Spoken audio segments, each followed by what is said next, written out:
Pasal selama hidup kita, kita suka tolong orang.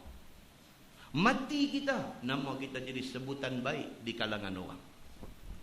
Muslimin dan muslimat yang dirahmati Allah sekalian. Kerana adillah yang memelihara manusia semua. Itu dia. Adillah, kita berlaku adil tu terpelihara manusia semua. Firman Allah, wala tukhsirul mizan, dan janganlah kamu kurang akan timbangan. Bagi orang yang menyaga, jangan tipu dalam timbangan. Begitu.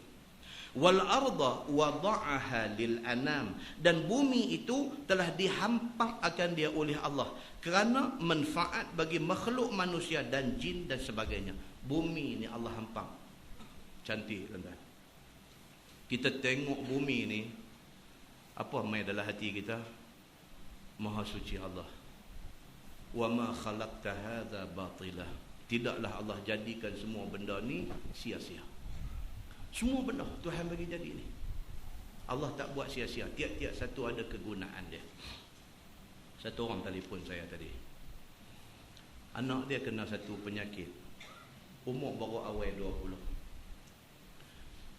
Apa? Penyakit saraf. Nerve system yang pi ke brain, yang pi ke otak tu, dia melembung. Urat saraf yang pi ke otak tu dia melembung, dia bengkak, dia melembung, dia pecah. Bila pecah, budak ni muntah-muntah pengsan. Benda dalam tak nampak. Pi dekat doktor, doktor kata migraine, bagi ubat untuk migraine. Duk makan, duk jadi, bahkan makin teruk. Barulah pi ke treatment lanjutan, pi rawatan lanjutan, pi buat MRI scan. Mai keputusan, abang kata saluran saraf ke otak dia ada masalah. Doktor kata kes macam ni lebih kurang ratio dia 10,000 seorang kena. Start daripada tu tak tahu nak buat apa. Pi sampai Singapura, pi hospital kerajaan biasa, refer pi dekat pakar neurosurgeon, tengok-tengok dia kata kita tak ada kepakaran, dia cadangkan pi dekat hospital private, pi hospital swasta, doktor tengok-tengok, dia pun habaq macam tu juga, tapi kita tak ada peralatan. Dia kata dalam kawasan kita yang terdekat Singapura saja ada rawatan. Dia panggil gamma knife. Bunyi macam pisau, macam nak belah dah. Dia pakai pancaran gamma apa pun tak tahu. Kunun nak repair orang-orang yang tu pakai pancaran saja. Pi kena 40,000. Doktor kata pula selepas buat gamma knife ni 5 tahun tak boleh buat apa-apa. 5 tahun baru boleh. Lepas 5 tahun baru boleh kalau nak buat apa-apa. Dalam 5 tahun tak boleh. Baru 3 tahun pi buat, dia duk mai balik, problem teruk lagi. Pi doktor mana pun semua surrender, tak boleh buat. Satu doktor kata kalau nak try, dia kata kita boleh, kita tebuk, kita drill kepala dia, tebuk, kita sedut keluar darah yang saluran yang explode, yang pecah tu sedut keluar. Tapi doktor kata risiko dia boleh lumpuh seumur hidup. Tuan-tuan, kalau kita jadi ibu bapa, kita nak kata apa? Nak kata okey, saya setuju. Tak berani, tuan-tuan. Tanya doktor, kalau tak buat macam mana? Doktor kata kalau tak buat, lama kelamaan pun akan lumpuh juga. Kita tak ada option. Option yang ada buat, tapi kemungkinan lumpuh. Option lagi satu, tak buat pun akan lumpuh. Dia kata kat doktor, habis nak buat ke tak mau buat? Doktor kata pulang balik dekat, I tak boleh buat keputusan. Tak, tapi elok buat ke elok tak buat? Doktor kata saya tak boleh kata apa.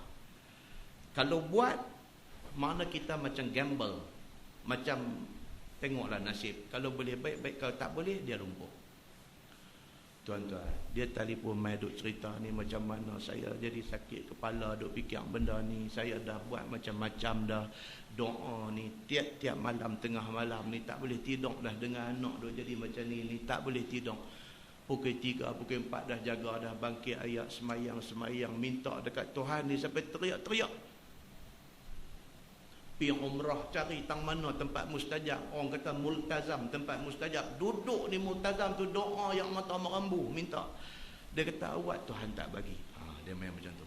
Awak Tuhan tak bagi. Tuan-tuan, macam mana nak handle? Kita nak handle dia, kita kena faham dulu. Kalau benda tu berlaku ke anak kita, macam mana?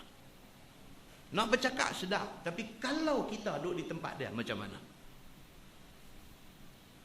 Kita kata kat dia, Nabi pun, kita kata, Nabi Muhammad SAW, Nabi pun, tidak semua benda, Nabi minta dan Allah bagi.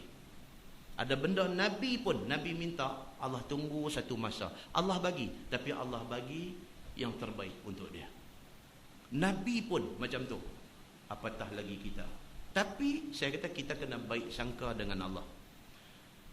Nabi SAW kata, likulli da'in dawa. Apa penyakit pun ada ubat dia, Nabi kata. Makna penyakit apa pun, termasuk penyakit anak ni, ada ubat dia.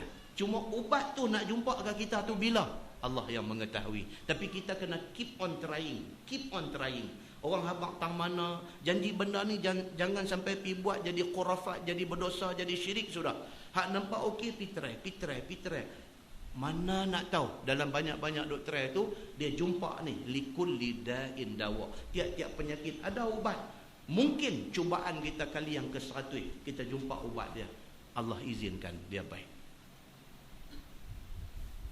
Dia kata berasa lega sikit, dia kata. Berasa lega sikit. Tuan-tuan, orang yang kena macam ni dia nak kena ada satu tempat dia boleh bercerita yang dia boleh rasa sat lah. Kalau tak lama pun sat. Dia boleh rasa. Tuan-tuan, Allah bagi ujian kepada satu manusia dengan satu manusia tak sama. Tak sama. Kita sampai hari ni tak kenal lagi. Satu hari kita kena ujian Allah. Macam mana bentuk? Allah yang mengetahui. Muslimin dan muslimat yang dirahmati Allah sekalian. Firman Allah, wal arda wada'aha lil anam. Dan bumi itu Allah hampak dia cantik kerana manfaat bagi makhluk manusia, jin dan sebagainya. Allah buat bumi ini bagi cantik manfaat kita. Untuk manfaat kita. Fiha fakihatun wan nakhlu dhatul akmam. Dan padanya, yakni pada bumi itu ada buah-buah kayu, ada pokok korma, ada yang mempunyai seludang, mayang dan sebagainya, seperti pokok tamar. Tuhan buat ni pokok-pokok macam-macam atas muka bumi ni.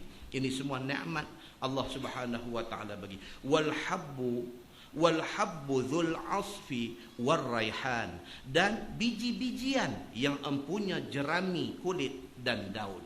Ni gandum, padi, semua ni Allah buat bagi kepada manusia, seperti padi, gandum, syair, ataupun bunga yang harum, raihan, iaitu bau-bauan. Fabi ayyi ala'i rabbikuma tukazziban.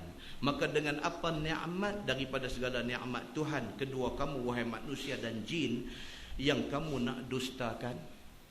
Setelah Tuhan cerita daripada ayat 1 sampai ayat 13 tu, Tuhan cerita nikmat hak dia bagi.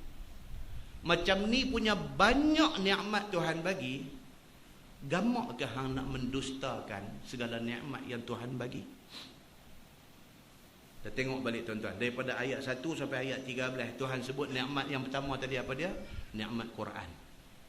Allah bagi nikmat dekat kita, nikmat Quran. Yang kedua, nikmat kita dicipta. Kita dicipta atas dunia ni, nikmat. Allah bagi